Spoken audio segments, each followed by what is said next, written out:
देख चुके थे। हमारा सब्ट्रैक्शन वाला केस चल रहा है और सब्ट्रैक्शन के केस में मेरी जो इंस्ट्रक्शन थी वो कौन सी हो चुकी है, SUBR। तो प्रीवियस लेक्चर आप लोग चेकआउट करिएगा तो वहां पे आपको सारी इंस्ट्रक्शंस मिल जाएंगे। मींस कि इससे पहले वाले जो ग्रुप है आपके इंस्ट्रक्शंस के तो वो आपको प्रीवियस लेक्चर्स में मिल जाएंगे, ठीक है। तो वहां पे मैंने ईच एंड एवरीथिंग आपको बताई हुई है, तो वहां पे जाके आप लोग चेकआउट कर सकते हैं। आज जो स्टूडेंट डिस्कस करेंगे हम लोग तो वो कुछ और इंस्ट्रक्शंस जो है देखेंगे जो कि हमारी अरिथमेटिक इंस्ट्रक्शंस के ग्रुप में ही आती है, और साथ ही उसके एग्जांपल्स में देखेंगे कि जब इन इंस्ट्रक्शन का एग्जीक्यूशन हो जाता है तो फिर हमको क्या रिजल्ट मिलता है, ठीक है। तो चलिए आज कुछ और इंस्ट्रक्शंस को हम लोग ज्वाइन करते हैं अरिथमेटिक इंस्ट्रक्शंस की। तो जो पहली इंस्ट्रक्शन है स्टूडेंट अरिथमेटिक इंस्ट्रक्शन की वो है आपकी कि SUI और आपका 8 बिट का डेटा, ठीक है। तो यहाँ पे देखो स्टूडेंट्स मैंने आपको बताया है कई बारी कि ये I आ गया है, इसका मतलब क्या होता है आपका इमीडिएट। क्या मतलब होता है इसका, इमीडिएट मतलब होता है, ठीक है। तो इससे दो चीजें क्लियर होती है मेरी, एक तो क्या कि कौन सा एड्रेसिंग मोड होगा, आपका इमीडिएट एड्रेसिंग मोड होगा। दूसरा क्या चीज कंफर्म हो जाती है आपकी कि यहाँ पे ये जो ऑपरेंड है इस ऑपरेंड में क्या होगा, आपके पास 8 बिट का डेटा है, ठीक है। और अगर I नहीं है तो यहाँ पे क्या होगा, आपका 8 बिट का एड्रेस होगा, ऐसा। आ रही है बात समझ में? तो ये 8 बिट का डेटा या 8 बिट का एड्रेस होने का मतलब क्या है कि जो आपका इंस्ट्रक्शन है वो कितने बाइट का हो जाएगा, 2 बाइट का हो जाएगा, ठीक है। तो आप लोग जो इंस्ट्रक्शन फॉर्मेट है वहां पे जाके इस वीडियो को देखिएगा तो आप लोगों को इंस्ट्रक्शन फॉर्मेट अच्छे से समझ में आएगा। चलिए आगे देख लेते हैं। तो हम जो भी इंस्ट्रक्शंस यहाँ पे समझते हैं साथ ही साथ उसकी जो इम्पोर्टेंट थिंग्स हैं लाइक कि कितना वर्ड साइज होगा, क्या उसका ऑपकोड होगा, क्या ऑपरेंड होगा, ये सारी चीजें भी डिस्कस करते हैं। तो उसके लिए क्या बनाते हैं हम लोग, टेबल बनाते हैं। टेबल में सबसे पहला जो कॉलम रहेगा स्टूडेंट वो किसका रहता है, आपका ऑपकोड का रहता है। ऑपकोड मतलब ऑपरेशन कोड। सेकंड कॉलम जो रहता है स्टूडेंट वो किसका रहता है, आपका ऑपरेंड का रहता है, यानी कि किसके थ्रू आपका वो ऑपरेशन परफॉर्म हो रहा है। नेक्स्ट इंस्ट्रक्शन आपका इंस्ट्रक्शन वर्ड साइज का रहता है कि कितनी मेमोरी लोकेशन रिक्वायर्ड होगी इस इंस्ट्रक्शन को स्टोर कराने के लिए। नेक्स्ट जो है आपका क्या रहता है कि कितना आपकी टी स्टेट की रिक्वायरमेंट आपकी रहेगी, ठीक है। टी स्टेट अभी रुक जाते हैं, इसके बाद आपका इंस्ट्रक्शन वर्ड साइज का हम मशीन साइकिल ले लेते हैं, ठीक है, क्योंकि मशीन साइकिल में टी स्टेट होती है। तो नेक्स्ट कॉलम क्या रहेगा आपका, टी स्टेट का रहेगा, ठीक है। फिर टी स्टेट के बाद क्या रहता है आपका एड्रेसिंग मोड्स आ जाते हैं। क्या जाते हैं आपके एड्रेसिंग मोड्स आ जाते हैं, ठीक। और फिर सबसे लास्ट में क्या आ जाएगा, इसका ऑपरेशन आ जाएगा कि कौन सा ऑपरेशन ये इंस्ट्रक्शन आपकी परफॉर्म करेगी जब ये इंस्ट्रक्शन एग्जीक्यूट हो जाएगी, ठीक है। तो इस तरीके से ये अपनी टेबल कर लेते हैं और इससे हमें सारी चीजें एकदम क्रिस्टल क्लियर हो जाएगी कि आपका ये जो SUI इंस्ट्रक्शन है वो कौन सा ऑपरेशन परफॉर्म करेगा, ठीक है। चलिए तो स्टार्ट करते हैं हम लोग कहाँ से, अपने ऑपकोड से स्टार्ट करते हैं। तो ऑपकोड में आपको पता ही है ऑपकोड मतलब क्या होता है, ऑपरेशन कोड। तो देखो क्या ऑपरेशन परफॉर्म कर रहा है, सब्ट्रैक्ट कर रहा है इमीडिएटली। SU का मतलब होता है, यहाँ पे ये जो SU लिखा हुआ है इसका मतलब होता है सब्ट्रैक्ट। तो सब्ट्रैक्ट कर रहा है क्या, इमीडिएटली सब्ट्रैक्ट कर रहा है। किसको सब्ट्रैक्ट कर रहा है, ये जो 8 बिट का डेटा है इसको सब्ट्रैक्ट कर रहा है। लेकिन किसके साथ कर रहा है, तो हम बता चुके हैं जो अरिथमेटिक इंस्ट्रक्शन है कि आपकी जो एडिशन की है और जो सब्ट्रैक्शन की है। तो हमें पता है एडिशन के लिए भी हमें 2 नंबर चाहिए होते हैं, सब्ट्रैक्शन के लिए भी हमें 2 नंबर चाहिए होते हैं। तो एक नंबर या तो वो आपको इमीडिएटली दिया गया होगा या फिर किसी रजिस्टर में स्टोर किया गया होगा, ठीक है। और चाहे रजिस्टर में स्टोर किया गया है या इमीडिएटली दिया गया है, इसको आपको सब्ट्रैक्ट करना है या ऐड करना है किसके साथ में, एक्यूमुलेटर के कंटेंट के साथ में। तो क्या हो जाएगा आपका कि एक्यूमुलेटर के कंटेंट में से आप क्या करेंगे, ये 8 बिट के डेटा जो भी स्पेसिफाइड होगा इंस्ट्रक्शन में उसको सब्ट्रैक्ट कर देना है and result will be stored in the accumulator. ये आप आपका ऑपरेशन होगा। ठीक है, तो ऑपकोड में आ जाते हैं। तो ऑपकोड क्या हो जाएगा आपका SUI, ऑपरेंड में क्या हो जाएगा, किसके थ्रू हो रहा है आपका, ये जो 8 बिट का डेटा है। ठीक है, अब बात कर लेते हैं किसकी, इंस्ट्रक्शन वर्ड साइज की। तो इंस्ट्रक्शन वर्ड साइज के केस में 1 बाइट तो रहेगा इस SUI के लिए और 1 बाइट रहेगा इस 1 बिट के डेटा को रीड कराने के लिए। तो टोटल कितना बाइट हो गया आपका, 2 बाइट हो गया। ठीक है, उसके बाद मशीन साइकिल की। तो एक सबसे पहले आपको 10 बार बताया जा चुका है कि आपके पास कोई सी भी इंस्ट्रक्शन हो, जो पहली मशीन साइकिल रहेगी it will always fetch cycle, तो आपकी फेच साइकिल होगी। ठीक है, दूसरा आपकी किसके लिए रहेगी, इस जो ये 8 बिट का डेटा है इसको रीड कराने के लिए। तो आपके पास FR आप लिख सकते हो। F मतलब आपका फेच, ठीक है, और R मतलब रीड, जो भी आपका डेटा होगा उसको रीड कराना। अब टोटल टी स्टेट, F के लिए हमें मालूम है टोटल टी स्टेट कितनी होती है 4T, और रीड के लिए कितनी टी स्टेट होती है आपकी 3T। इट मींस कि जो टोटल टी स्टेट हो गई वो कितनी हो गई आपके पास 7T। ठीक है, एड्रेसिंग मोड, तो स्टार्टिंग में ही मैंने बता दिया कि I आ गया। I मतलब ये कौन सा एड्रेसिंग मोड हो गया आपका, इमीडिएट एड्रेसिंग मोड हो गया आपका। कौन सा हो गया आपका, इमीडिएट एड्रेसिंग मोड। ठीक है, और ऑपरेशन क्या करना है आपको, एक्यूमुलेटर के कंटेंट से ये जो 8 बिट का डेटा आपका स्पेसिफाइड होगा इंस्ट्रक्शन में उसको सब्ट्रैक्ट कराना है और रिजल्ट को कहां पे स्टोर कर देना है, आपको एक्यूमुलेटर में स्टोर कर देना है। ठीक है, तो ये आपकी कौन सी इंस्ट्रक्शन थी, SUI 8 बिट का डेटा। एक एग्जांपल से देखते हैं कि क्या मतलब किस तरीके से ये ऑपरेशन आपका परफॉर्म होगा। ठीक है, तो चलिए अपना हम क्या लेते हैं, एक एग्जांपल लेते हैं और समझते हैं कि हमारा किस तरीके से ऑपरेशन आपका परफॉर्म होगा through the SUI 8 bit data instruction.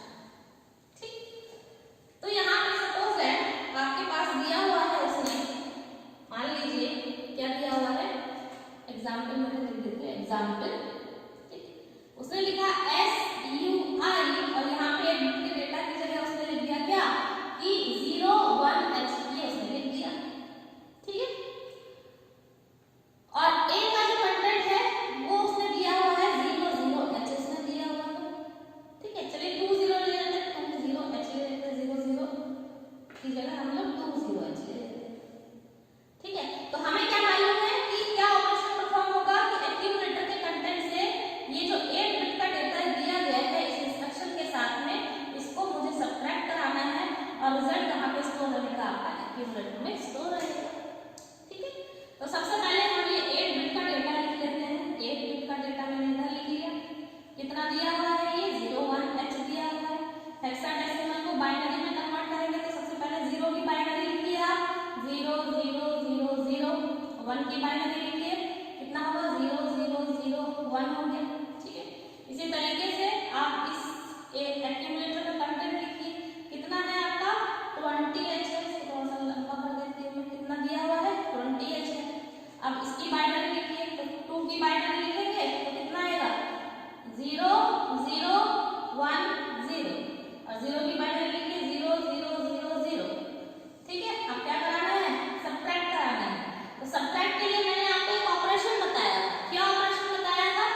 आपका क्या हो जाएगा, टूज कॉम्प्लीमेंट में कन्वर्ट हो जाएगा। तो करिए ऐड, तो ये क्या मिला 1, 0 + 1 1 होता है, यहाँ 1 1 1 1 1 1 1, ये हमारा आ गया टूज कॉम्प्लीमेंट की वैल्यू। ये 1 ऐड करके ये क्या मिल गया आपको, टूज कॉम्प्लीमेंट मिल गया। अब इस टूज कॉम्प्लीमेंट को क्या करना है, आपको ऐड करना है एक्यूमुलेटर के कंटेंट के साथ में। तो यहाँ पे हम एक्यूमुलेटर का कंटेंट कितना दिया हुआ है स्टूडेंट, आपको दिया हुआ है 20H दिया हुआ है, ठीक है। तो 20H है, तो 2 की बाइनरी लिखिए इसी के नीचे। 2 की बाइनरी क्या हो जाएगी, 0 0 1 0, और 0 की बाइनरी 0 0 0 0, ठीक है। यहाँ से लाइन हटा देते हैं। अब हमें क्या करना है, इसको ऐड करना है। तो ऐड करिए, चलिए 1 0 क्या मिला, 1 मिला, 1 0 1 1 0 1 1 0 1 1 0 1। यहाँ पे देखिए 1 1 कितना हुआ, 0 हुआ, और कैरी गया 1। अब कितना हुआ, 1 0 1, और यहाँ पे भी 1 है, तो आपका कितना हुआ 1 1 0, और यहाँ पे गया 1, फिर 1 0 1 हुआ, 1 1 आपके 0, और कैरी आ गया आपका 1, ठीक है। तो यहाँ पे देखिए ये आपकी 4 बिट का कॉम्बिनेशन लीजिए, ये 4 बिट का कॉम्बिनेशन लीजिए, तो टोटल कितना बिट बैठेगा, ये आपका 8 बिट बैठेगा। और ये कितना है आपके पास, ये बनेगा आपका 1, और ये आपका 8 से 12 13 14 15, 15 को हम क्या लिखते हैं, x से डिनोट करते हैं। यानी कि जो आपका एक्यूमुलेटर का कंटेंट है वो कितना हो जाएगा, आपका 1FH हो जाएगा। क्यों हो जाएगा, क्योंकि हमने क्या देखा था, जो हमारी कौन सी इंस्ट्रक्शन है SUI और 8 बिट का डेटा, वो क्या कहती है कि एक्यूमुलेटर के कंटेंट से आप ये 0 1H क्या कर देंगे, सब्ट्रैक्ट कर देंगे, और result will be stored in the accumulator, ठीक है। तो आई बात समझ में यहाँ पे। अब रिजल्ट कितना आ गया आपके पास, 1FH आ गया। अब मैंने एक और इम्पोर्टेंट चीज आपको बताई थी कि अगर आपकी कैरी जनरेट हो रही है तो आप जो स्टेटस लिखेंगे किसका, कैरी फ्लैग का, वो क्या लिखेंगे, 0 लिखेंगे, यानी कि रीसेट लिखेंगे। और अगर इन केस ये आपका रिजल्ट आपका 8 बिट का ही आया हुआ होगा, ये आपकी एक्स्ट्रा बिट नहीं आई हुई होती, तब उस केस में आपकी ये जो CY की वैल्यू है वो क्या हो जाती है, आपकी सेट हो जाती है, यानी कि इसकी वैल्यू क्या हो जाती है, 1 हो जाती है। तो इसको भी आप लोग ध्यान में रखेंगे कि अगर आपकी कैरी जनरेट होती है, कैरी कैसे जनरेट होगी, जब 8 बिट से ज्यादा का वैल्यू आपको मिलेगा। यहाँ पे देखिए 1 बिट एक्स्ट्रा आ गई ना आपकी, तो ये क्या आ गया, कैरी फ्लैग की वैल्यू आ गई। और सब्ट्रैक्शन के केस में अगर कैरी आती है तो हमारे कैरी फ्लैग की वैल्यू क्या हो जाएगी, रीसेट हो जाएगी, और अगर कैरी नहीं आती है तब इस कैरी फ्लैग की वैल्यू क्या हो जाएगी, सेट हो जाएगी, ठीक है। दूसरा क्लास का स्टेटस भी देख लेते हैं हम लोग कि क्या रहेगा। अगर हम लोग देखते हैं किसका, साइन फ्लैग की वैल्यू देखते हैं, तो साइन फ्लैग की वैल्यू देखिए क्या है, हम लास्ट बिट चेक करते हैं, D7 बिट, D7 बिट में देखो क्या है, 0 है, तो हमारा 0 आ गया। फिर 0 देखते हैं, तो आंसर मेरा 0 तो आ नहीं रहा, मेरा क्या आ रहा है, 1F आ रहा है। तो 1F के केस में आपका 0 फ्लैग में क्या हो गया, रीसेट हो गया। अगर आपका 0 आता मींस की whole operation is 0, then 0 flag is set. अब क्या रखेंगे, ऑक्सिलरी कैरी देखते हैं। तो ऑक्सिलरी कैरी के केस में क्या होता है कि अगर आपका D3 to D4 carry generate हो रहा है तब तो ऑक्सिलरी कैरी फ्लैग क्या होगा, सेट होगा, अदरवाइज वो रीसेट करेगा। तो देखते हैं यहाँ पे देखो, ये आपका 0 कहाँ गया है ना, ये है, ये आपकी 0 1 2 3। तो देख रहे हैं आप लोग कि D3 से D4 क्या कैरी जनरेट हो रहा है, 1 0 आपका 1 1 0 1 हमारा नहीं हो रहा है, हमारा कैरी नहीं जनरेट हो रहा है। यहाँ देखो ये आपकी D01 D2 D3 है ना, तो 1 0 1 आ गया, 1 0 1 आ गया। D3 से D4 हमारी कैरी जनरेट नहीं हो रही है, तो इसलिए ऑक्सिलरी कैरी की वैल्यू भी क्या हो गई आपके पास, 0 आ गई, इसकी वैल्यू भी क्या हो गई, रीसेट हो गई। अगर यहाँ पे 1 1 होता, यहाँ पे क्या होता 1 1 होता, तब मेरा 1 1 0 आता और ये वैल्यू आपकी इधर जाती, तब कैरी जनरेट होता D3 to D4, तब उस केस में ऑक्सिलरी की वैल्यू क्या होती, 1 होती। नेक्स्ट आपका पैरिटी फ्लैग। तो पैरिटी फ्लैग के लिए क्या चेक करते हैं हम लोग चेक करते हैं कि कितने नंबर ऑफ वंस हैं। अगर इवन होगा तो सेट होगा, और अगर ऑड होगा तो वो रीसेट होगा। काउंट करिए 1 2 3 4 5 5 यानी कि ऑड, और ऑड मतलब तो पैरिटी फ्लैग की वैल्यू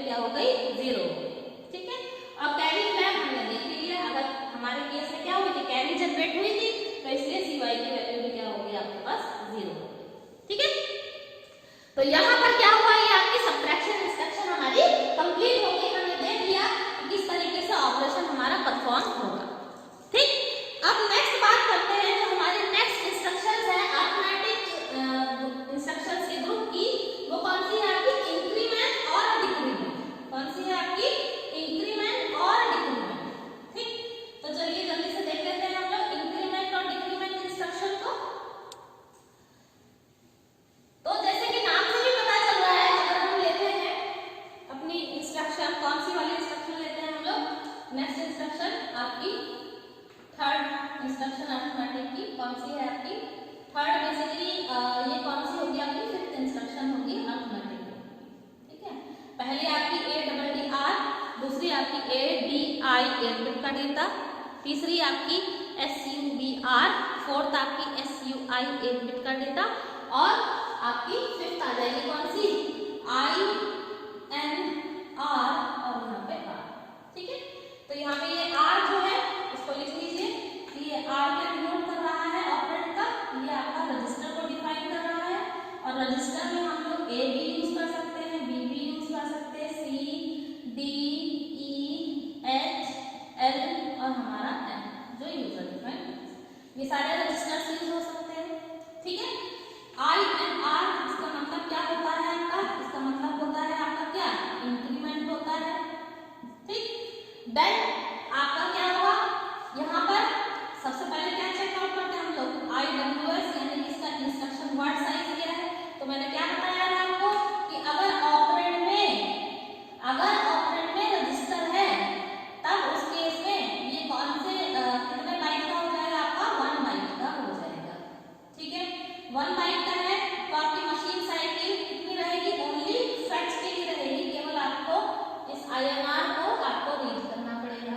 देन टी स्टेट, तो हमें पता है कि फैक्ट्स के लिए हमें टी स्टेट कितनी रिक्वायर्ड होती है 40 होती है। ठीक है, देन फिर एड्रेसिंग मोड, तो एड्रेसिंग मोड के केस में क्या ध्यान में रखेंगे कि अगर आपका R जो है वो is not equal to M है, यानी कि R जो है वो M नहीं है बाकी कुछ भी है, तो ये क्या हो जाएगा आपका रजिस्टर एड्रेसिंग मोड हो जाएगा। क्या हो जाएगा, रजिस्टर एड्रेसिंग मोड हो जाएगा। और अगर R की वैल्यू क्या है आपके पास M है, यानी कि R जो है वो यहाँ पे सपोज क्या लिखा होगा M लिखा होगा, तो आपका ये किस एड्रेसिंग मोड की कैटेगरी में आ जाएगा, आपका इनडायरेक्ट एड्रेसिंग मोड की कैटेगरी में आ जाएगा। क्या आ जाएगा, इनडायरेक्ट एड्रेसिंग मोड की कैटेगरी में आ जाएगा। ठीक है, नेक्स्ट ऑपकोड देख लेते हैं। तो ऑपरेशन कोड क्या है कि आपको क्या करना है, इंक्रीमेंट करना है, तो इसलिए INR हो गया। ऑपरेंड किसके थ्रू हो रहा है, तो किसका यूज कर रहे हैं हम लोग, हम किसके डेटा को इंक्रीमेंट कर रहे हैं, रजिस्टर के डेटा को इंक्रीमेंट कर रहे हैं, तो आपका R आ गया। और लास्ट इंपॉर्टेंट चीज आपकी ऑपरेशन की, लास्ट इंपॉर्टेंट चीज आपकी ऑपरेशन की। ऑपरेशन देखिए क्या होगा, ये जो R है इसमें क्या हो जाएगा 1 का इंक्रीमेंट हो जाएगा और result will be stored in the same register that is R। आगे बात समझ, मान लीजिए जैसे अगर क्या लिखा होता कि आपका INR B लिखा होगा, क्या लिखा होता INR B लिखा हुआ होता, तो मान लीजिए B की वैल्यू को दे देता कितना 01H दे देता, आपका 01H दे देता। अब 0 की बाइनरी लिखी क्या होगी 0000 और 1 की बाइनरी क्या होगी आपकी 0001 होगी। तो 1 हमें क्या करना है, LSB में 1 ऐड कर देना है, तो देखो क्या मिलेगा 110, ये आपका कितना हुआ 101 0 0 0 0 0 0 कंबाइन कर दिए 0 बना और ये कितना बना आपका 2 बना। तो आपके पास ये जो 02H है, अब B की वैल्यू क्या हो जाएगी 02H हो जाएगी after the execution of this instruction. बात समझ में आई, क्या कर रहे हैं फिर से समझ लीजिए, रिपीट कर रही हूं मैं।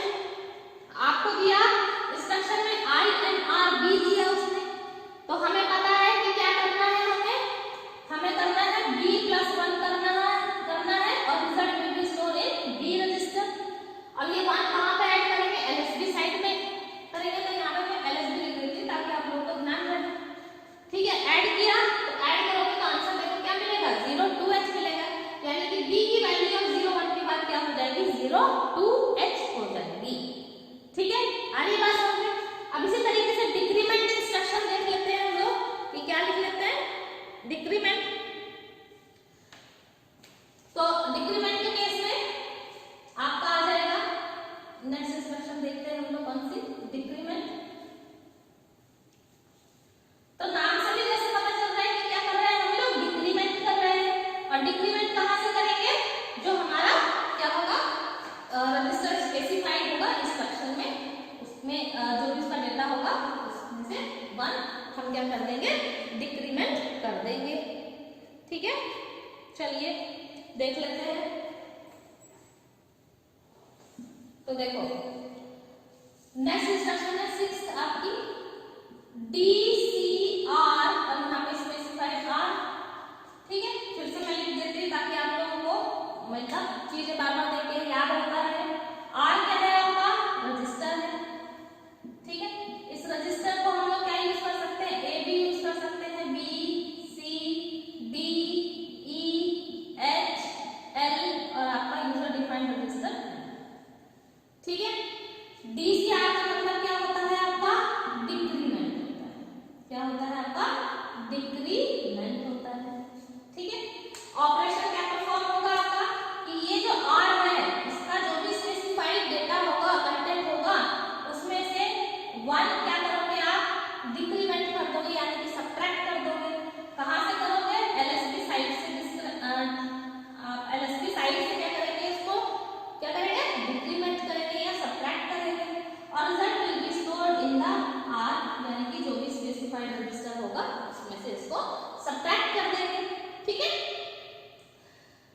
यहाँ तक कहानी समझ में आई? जैसे मान लीजिए सपोज मैं एक एग्जांपल लेती हूँ, यहाँ पे मैंने एग्जांपल लिखा कि मान लीजिए DCR और यहाँ पे इसने क्या लिखा है? यहाँ पे लेना पड़ेगा मुझे R और R की जगह क्या ले लिया मैंने? B ले लिया। सपोज दैट B की वैल्यू अज्यूम कर लेते हैं 31H है, तो 3 का माइनस कीजिए तो कितना मिलेगा आपको? 0 1 सॉरी कितना मिलेगा? 0 और आपके 1 1 और 1 की बाइनरी क्या हो जाएगी? 0 0 0 1 हो गया। ठीक है, ये 1 की बाइनरी आ गई। ठीक, अब इसमें से क्या करना है? LSB में से यहाँ पे देखिए क्या लिखा है? LSB में से 1 सब्ट्रैक्ट करना है, तो 1 में से 1 क्या कितना मिलेगा? 0, ये 0 ये 0 ये 0, यहाँ 1 1 0 0 कंबाइन करके तो देखिए कितना मिला? 3 और ये कितना मिला? 0, यानी कि अब B रजिस्टर की वैल्यू जो है after the execution of DCRB, आपका जो B का रिजल्ट होगा वो कितना होगा? आपका 30H होगा। ठीक है, अब यहाँ पर भी आपका देख लीजिए, यहाँ पर फिर से मैं लिख देती हूँ कि ऑपकोड क्या है? ऑपरेशन कोड क्या है आपका? DCR है। ऑपरेंड किसके थ्रू हो रहा है आपका? यहाँ पे स्पेसिफाइड देखिए क्या है आपका? रजिस्टर R, तो ऑपरेंड में क्या आ जाएगा? R।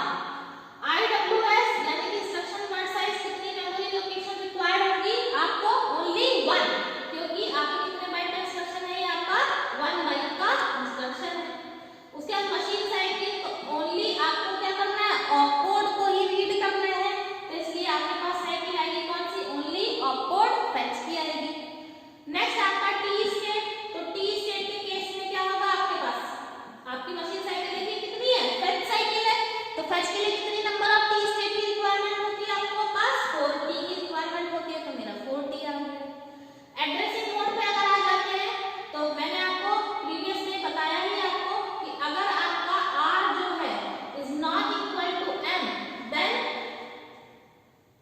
It consist register addressing mode, register addressing mode, and if R is equal to M, then the instruction will contain आपका इनडायरेक्ट एड्रेसिंग मोड। कौन सा हो जाएगा आपका? Indirect addressing mode. बात समझ पा रहे हो आप कि अगर आपका रजिस्टर की वैल्यू मींस यहाँ पे आपका R की जगह पर A है, B है, C है, D है, M नहीं है बस, तो उसको किस कैटेगरी में आएगा? वो रजिस्टर एड्रेसिंग मोड की कैटेगरी में आएगा। और यहाँ पे अगर वो लिख देता क्या कि DCRM लिख देता, तो आपका ये किसमें आ जाता है? इनडायरेक्ट एड्रेसिंग मोड की कैटेगरी में आ जाता। और ऑपरेशन ये आपका क्या हो गया? ऑपरेशन हो गया कि जो भी रजिस्टर स्पेसिफाइड होगा उसमें से 1 को क्या कर दोगे आप? सब्ट्रैक्ट कर दोगे और result will be store in the same register. तो यहाँ तक ऑपरेशन समझ में आया? तो क्या ध्यान में देना है इंक्रीमेंट और डिक्रीमेंट इंस्ट्रक्शन के केस में कि आपकी जो इंक्रीमेंट और डिक्रीमेंट इंस्ट्रक्शन है वो सारे फ्लैग्स पे इफेक्ट तो डालती है except carry flag, except carry flag. ठीक है, क्यों? क्योंकि यहाँ पे देखो आपका जब इंक्रीमेंट हो रहा है तब आपका ये जो इंक्रीमेंट होगा आपका, तो इंक्रीमेंट के केस में आपके पास क्या मिलती है? आप देखो ना, यहाँ पे देखिए, यहाँ पे देखिए I and R, आपका क्या है? I and R, तो आपने